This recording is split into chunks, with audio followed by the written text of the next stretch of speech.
बिताना, हर पल खुशी भरी कैसे हो, तो कई परिवारों को दिक्कतें आई। और उसका कारण था कि जो हमारी परंपराएं थे, जो परिवार में एक प्रकार से संस्कार सरिता के रूप में चलती थी, उसकी कमी महसूस हो रही है। ऐसा लग रहा है कि बहुत से परिवार हैं जहां से सब कुछ खत्म हो चुका है, और इसके कारण उस कमी के रहते हुए इस संकट के काल को बिताना भी परिवारों के लिए थोड़ा मुश्किल हो गया। और उसमें एक महत्वपूर्ण बात क्या थी, हर परिवार में कोई न कोई बुजुर्ग बड़े व्यक्ति परिवार के कहानियां सुनाया करते थे और घर में नई प्रेरणा, नई ऊर्जा भर देते हैं। हमें जरूर एहसास हुआ होगा कि हमारे पूर्वजों ने जो विधाएं बनाई थी वो आज भी कितनी महत्वपूर्ण है, और जब नहीं होती हैं तो कितनी कमी महसूस होती है। ऐसी ही एक विधा, जैसे मैंने कहा, कहानी सुनाने की कला, स्टोरी टेलिंग। साथियों, कहानियों का इतिहास उतना ही पुराना है जितनी की मानव सभ्यता। Where there is a soul there is a story. कहानियां लोगों के रचनात्मक और संवेदनशील पक्ष को सामने लाती हैं, उसे प्रकट करती हैं। कहानी की ताकत को महसूस करना हो तो जब कोई माँ अपने छोटे बच्चों को सुलाने के लिए या फिर उसे खाना खिलाने के लिए कहानी सुना रही होती है, तब देखें। मैं अपने जीवन में बहुत लंबे अरसे तक एक परिव्राजक के रूप में रहा। घुमंत ही मेरी जिंदगी थी, हर दिन नया गांव, नए लोग, नए परिवार। लेकिन जब मैं परिवारों में जाता था तो मैं बच्चों से जरूर बात करता था, और कभी कभी बच्चों को कहता था कि चलो भाई मुझे कोई कहानी सुनाओ। तो मैं हैरान था, बच्चे मुझे कहते थे, नहीं अंकल, कहानी नहीं, हम चुटकुला सुनाएंगे। और मुझे भी वो यही कहते थे कि अंकल आप हमें चुटकुला सुनाओ। यानी उनको कहानी से कोई परिचय ही नहीं था। ज्यादातर उनकी जिंदगी चुटकुलों में समाहित हो गई थी। साथियों, भारत में कहानी कहने की या कहें किस्सा गोई की एक समृद्ध परंपरा रही है। हमें गर्व है कि हम उस देश के वासी हैं जहां हितोपदेश और पंचतंत्र की परंपरा रही है, जहां कहानियों में पशु पक्षियों और परियों की काल्पनिक दुनिया गढ़ी गई ताकि विवेक और बुद्धिमत्ता की बातों को आसानी से समझाया जा सके। हमारे यहाँ कथा की परंपरा रही है।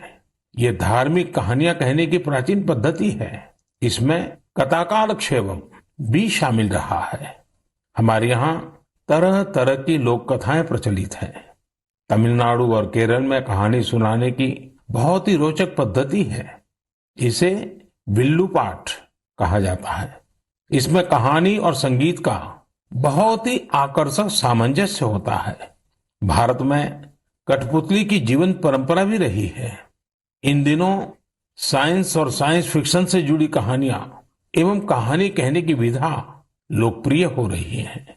मैं देख रहा हूं कि कई लोग किस्सा गोई की कला को आगे बढ़ाने के लिए सराहनीय पहल कर रहे हैं। मुझे gaathastory.in जैसी वेबसाइट के बारे में जानकारी मिली, जिसे अमर व्यास बाकी लोगों के साथ मिलकर चलाते हैं। अमर व्यास IIM अहमदाबाद से MBA करने के बाद विदेशों में चले गए, फिर वापस आए। इस समय बेंगलुरु में रहते हैं और समय निकालकर कहानियों से जुड़ा इस प्रकार का रोचक कार्य कर रहे हैं। कई ऐसे प्रयास भी हैं जो ग्रामीण भारत की कहानियों को खूब प्रचलित कर रहे हैं। वैशाली व्यवहारे देशपांडे जैसे कई लोग हैं जो इसे मराठी में भी लोकप्रिय बना रहे हैं। चेन्नई की श्री विद्या वीर राघवन भी हमारी संस्कृति से जुड़ी कहानियों को प्रचारित प्रसारित करने में जुटी है। वहीं कथालय और the Indian story telling network नाम की 2 वेबसाइट भी इस क्षेत्र में जबरदस्त कार्य कर रही हैं। गीता रामानुजम ने kathalaya.org में कहानियों को केंद्रित किया है। वहीं the Indian story telling network के जरिए भी अलग अलग शहरों के स्टोरी टेलर्स का नेटवर्क तैयार किया जा रहा है। बेंगलुरु में एक विक्रम श्रीधर है जो बापू से जुड़ी कहानियों को लेकर बहुत उत्साहित हैं। और भी कई लोग इस क्षेत्र में काम कर रहे होंगे। आप जरूर उनके बारे में सोशल मीडिया पर शेयर करें। आज हमारे साथ बेंगलुरु स्टोरी टेलिंग सोसाइटी की बहन अपर्णा अथरे और अन्य सदस्य जुड़े हैं। आइए उन्हीं से बात करते हैं और जानते हैं उनके अनुभव। हेलो। नमस्कार आदरणीय प्रधानमंत्री जी, कैसे हैं आप? मैं ठीक हूँ, आप कैसे हैं अपर्णा जी? बिल्कुल बढ़िया सर जी। सबसे पहले मैं बैंगलोर स्टोरी टेलिंग सोसाइटी की ओर से धन्यवाद देना चाहती हूँ कि आपने हमारे जैसे कलाकारों को इस मंच पे बुलाया है और बात कर रहे हैं। और मैंने सुना है कि आज तो शायद आपकी पूरी टीम भी आपके साथ बैठी हुई है। जी जी बिल्कुल बिल्कुल सर। तो अच्छा होगा कि आपकी टीम का परिचय करवा दें ताकि मन की बात के जो श्रोता है उनको परिचय हो जाए कि आप लोग कैसा बड़ा अभियान चला रहे हैं। सर, मैं अपर्णा अत्रेया हूँ। मैं 2 बच्चों की माँ हूँ, एक भारतीय वायुसेना के अफसर की बीवी हूँ और एक पैशनेट स्टोरी टेलर हूँ सर। स्टोरी टेलिंग की शुरुआत 15 साल पहले हुई थी जब मैं सॉफ्टवेयर इंडस्ट्री में काम कर रही थी। तब मैं CSR प्रोजेक्ट्स में वॉलंटरी काम करने के लिए जब गई थी, तब हजारों बच्चों को कहानियों के माध्यम से शिक्षा देने के मौका मिला। और ये कहानी जो मैं बता रही थी वो अपनी दादी माँ से सुनी थी। लेकिन जब कहानी सुनने वक्त मैं जो खुशी उन बच्चों में देखा, मैं क्या बोलूं आपको, कितनी मुस्कुराहट थी, कितनी खुशी थी। तो उसी समय मैंने तय किया कि स्टोरी टेलिंग मेरे जीवन का एक लक्ष्य होगा सर।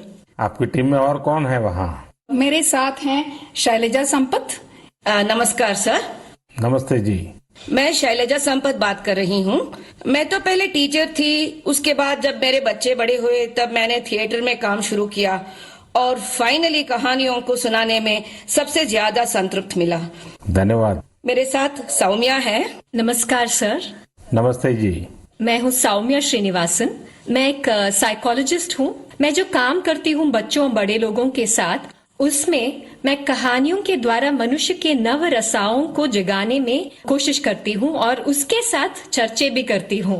ये मेरी लक्ष्य है, healing and transformative story telling. नमस्ते सर। नमस्ते जी। मेरा नाम अपर्णा जयशंकर है।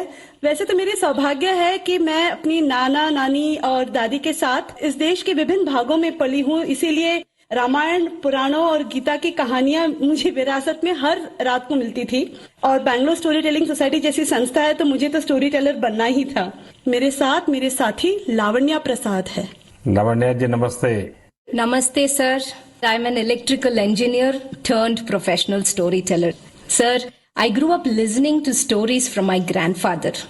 I work with senior citizens in my special project called Roots, where I help them document their life stories for their families. Lavanya ji आपको बहुत बधाई। और जैसा आपने कहा, मैंने भी एक बार मन की बात में सबको कहा था कि आप परिवार में अपने दादा दादी नाना नानी है तो उनसे उनके बचपन की कहानियां पूछिए और उसको टैप कर लीजिए, रिकॉर्ड कर लीजिए, बहुत काम आएगा, ये मैंने कहा था। लेकिन मुझे अच्छा लगा कि एक तो आप सबने जो परिचय दिया अपना, उसमें भी आपकी कला, आपकी कम्युनिकेशन स्किल और बहुत ही कम शब्दों में बहुत ही बढ़िया ढंग से आपने अपना परिचय करवाया, इसलिए भी मैं आपको बधाई देता हूँ। Thank you sir, thank you. अब जो हमारे श्रोता लोग हैं मन की बात के, उनका भी मन करता होगा कहानी सुनने का। क्या मैं आपको रिक्वेस्ट कर सकता हूँ, एक तो कहानी सुनाए आप लोग? जी बिल्कुल, ये तो हमारा सौभाग्य है जी। चलिए चलिए सुनते हैं कहानी एक राजा की। राजा का नाम था कृष्णदेवराय और राज्य का नाम था विजयनगर। अब राजा हमारे थे तो बड़े गुणवान, अगर उनमें कोई खोट बतानी ही था तो वो था उनका अधिक प्रेम अपने मंत्री तेनालीरामा की ओर और दूसरा भोजन की ओर। राजा जी हर दिन दोपहर के भोजन के लिए बड़े आस से बैठते थे कि आज कुछ अच्छा बना होगा, और हर दिन उनके बावर्ची उन्हें वही बेजान सब्जियां खिलाते थे। तुरई, लौकी, कद्दू, टिंडा। ऐसे ही एक दिन राजा ने खाते खाते गुस्से में थाली फेंक दिया और अपने बावर्ची को आदेश दिया, या तो कल कोई दूसरा स्वादिष्ट सब्जी बनाना या फिर कल मैं तुम्हें सूली पे चढ़ा दूंगा। बावर्ची बेचारा डर गया। अब नई सब्जी के लिए वो कहाँ जाए? बावर्ची भागा भागा चला सीधे तेनालीरामा के पास और उसे पूरी कहानी सुनाई। सुनकर तेनालीरामा ने बावर्ची को उपाय दिया। अगले दिन राजा दोपहर के भोजन के लिए आए और बावर्ची को आवाज दिए, आज कुछ नया स्वादिष्ट बना है या मैं सूली तैयार कर दूं? डरे हुए बावर्ची ने झटपट से थाली सजाया और राजा के लिए गर्मा गर्म खाना परोसा। थाली में नई सब्जी थी। राजा उत्साहित हुए और थोड़ी सी सब्जी चखे। वाह, क्या सब्जी थी! ना तुरई की तरह फीकी थी, ना कद्दू की तरह मीठी थी। बावर्ची ने जो भी मसाला भून के कूट के डाला था, सब अच्छी तरह से चढ़ी थी। उंगलियां चाटते हुए संतुष्ट राजा ने बावर्ची को बुलाया और पूछा कि ये कौन सी सब्जी है, इसका नाम क्या है? जैसे सिखाया गया था वैसे ही बावर्ची ने उत्तर दिया, महाराज, ये मुकुटधारी बैंगन है। प्रभु, ठीक आप ही की तरह यह भी सब्जियों का राजा है और इसीलिए बाकी सब्जियों ने बैंगन को मुकुट पहनाया।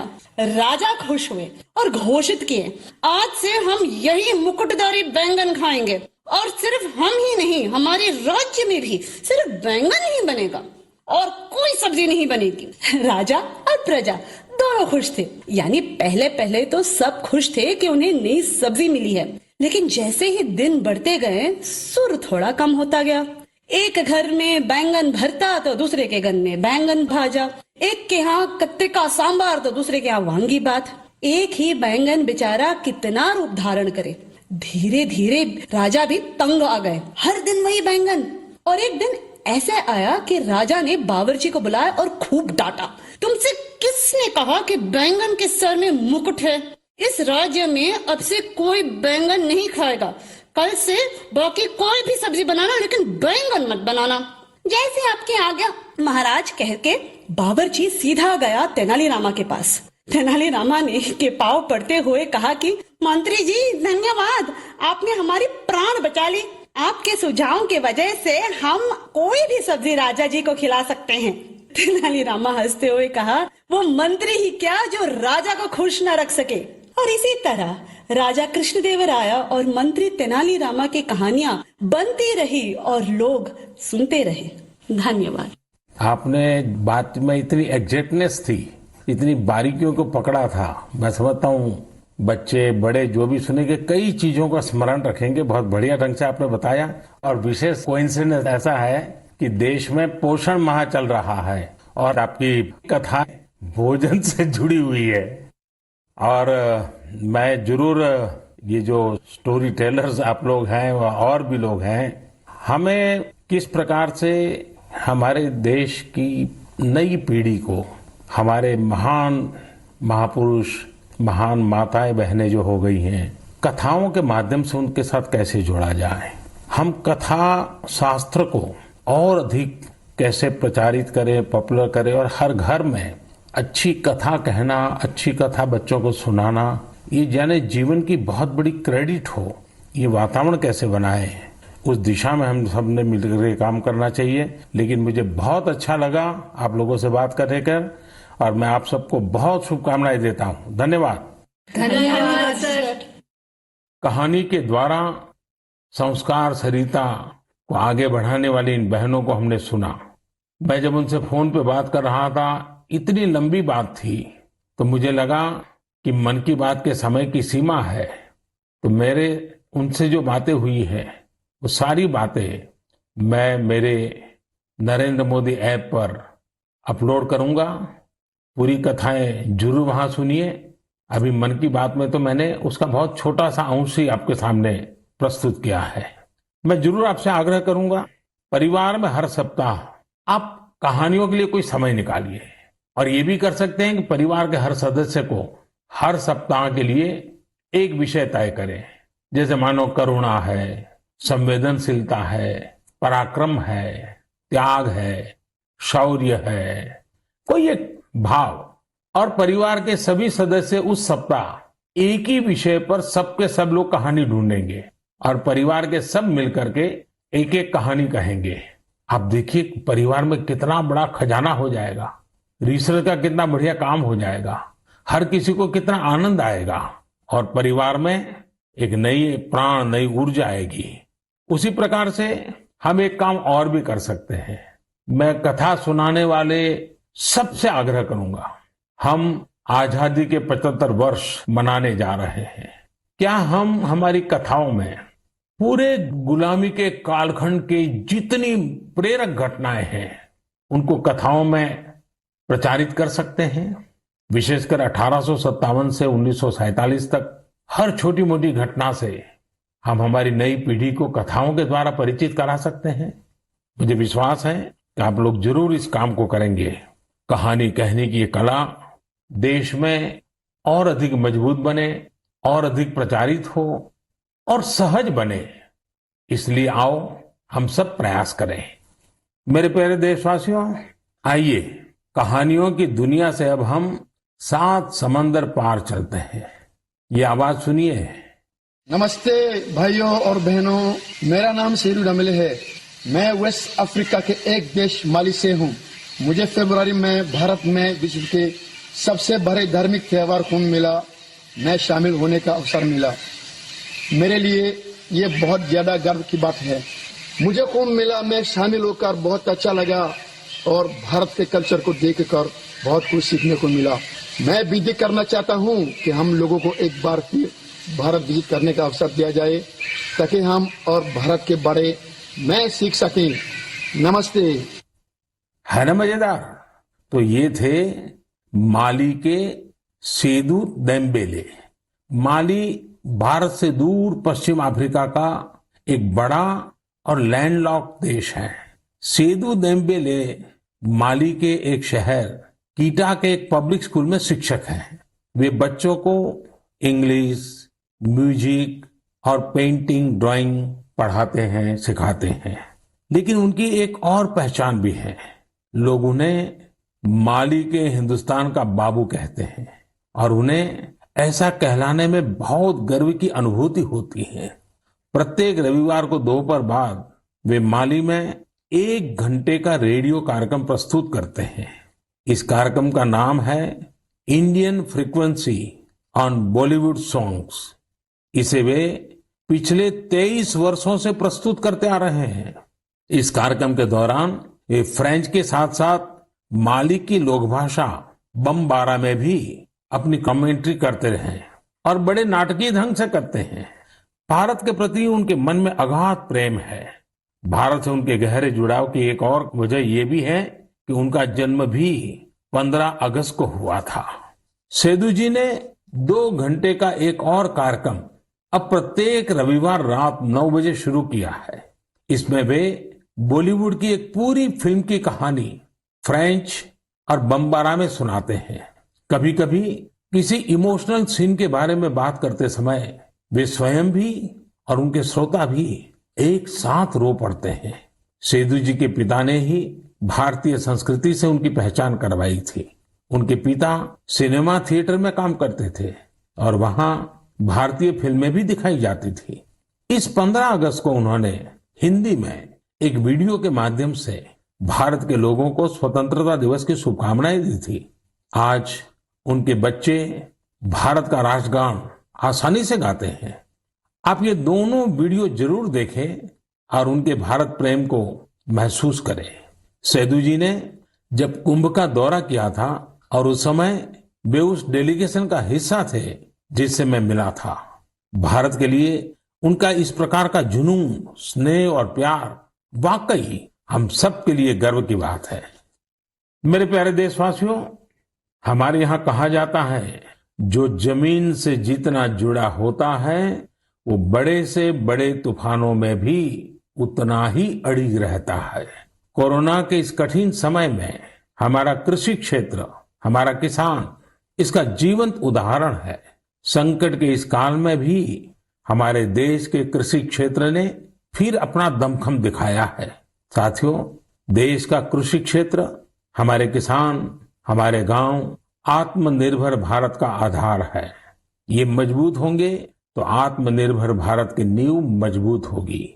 बीते कुछ समय में इन क्षेत्रों ने खुद को अनेक बंदिशों से आजाद किया है, अनेक मिथकों को तोड़ने का प्रयास किया है। मुझे कई ऐसे किसानों की चिट्ठियां मिलती हैं, किसान संगठनों से मेरी बात होती है जो बताते हैं कि कैसे खेती में नए नए आयाम जुड़ रहे हैं, कैसे खेती में बदलाव आ रहा है। जो मैंने उनसे सुना है, जो मैंने औरों से सुना है, मेरा मन करता है आज मन की बात में उन किसानों की कुछ बातें जरूर आपको बताऊं। हरियाणा के सोनीपत जिले के हमारे एक किसान भाई रहते हैं, उनका नाम है श्री कंवर चौहान। उन्होंने बताया है कि कैसे एक समय था जब उन्हें मंडी से बाहर अपने फल और सब्जियां बेचने में बहुत दिक्कत आती थी। अगर वो मंडी से बाहर अपने फल और सब्जियां बेचते थे तो कई बार उनके फल, सब्जी और गाड़ियां तक जब्त हो जाती थी। लेकिन 2014 में फल और सब्जियों को एपीएमसी एक्ट से बाहर कर दिया गया। इसका उन्हें और आसपास के साथी किसानों को बहुत फायदा हुआ। 4 साल पहले उन्होंने अपने गांव के साथी किसानों के साथ मिलकर एक किसान उत्पादक समूह की स्थापना की। आज गांव के किसान स्वीट कॉर्न और बेबी कॉर्न की खेती करते हैं। उनके उत्पाद आज दिल्ली की आजादपुर मंडी, बड़ी रिटेल चेन तथा 5 स्टार होटलों में सीधे सप्लाई हो रहे हैं। आज गांव के किसान स्वीट कॉर्न और बेबी कॉर्न की खेती से 2.5 से 3 लाख प्रति एकड़ सालाना कमाई कर रहे हैं। इतना ही नहीं, इसी गांव के 60 से अधिक किसान नेट हाउस बनाकर, पॉली हाउस बनाकर टमाटर, खीरा, शिमला मिर्च, इसकी अलग अलग वैरायटी का उत्पादन करके हर साल प्रति एकड़ 10 से 12 लाख रुपए तक की कमाई कर रहे हैं। जानते हैं इन किसानों के पास क्या अलग है? अपने फल सब्जियों को कहीं पर भी किसी को भी बेचने की ताकत है और ये ताकत ही उनकी इस प्रगति का आधार है। अब यही ताकत देश के दूसरे किसानों को भी मिली है। फल सब्जियों के लिए ही नहीं, अपने खेत में वो जो पैदा कर रहे हैं, धान, गेहूं, सरसों, गन्ना जो उगा रहे हैं, उसको अपनी इच्छा के अनुसार जहां ज्यादा दाम मिले वहीं पर बेचने की अब उनको आजादी मिल गई है। साथियों, 3-4 साल पहले ही महाराष्ट्र में फल और सब्जियों को एपीएमसी के दायरे से बाहर किया गया था।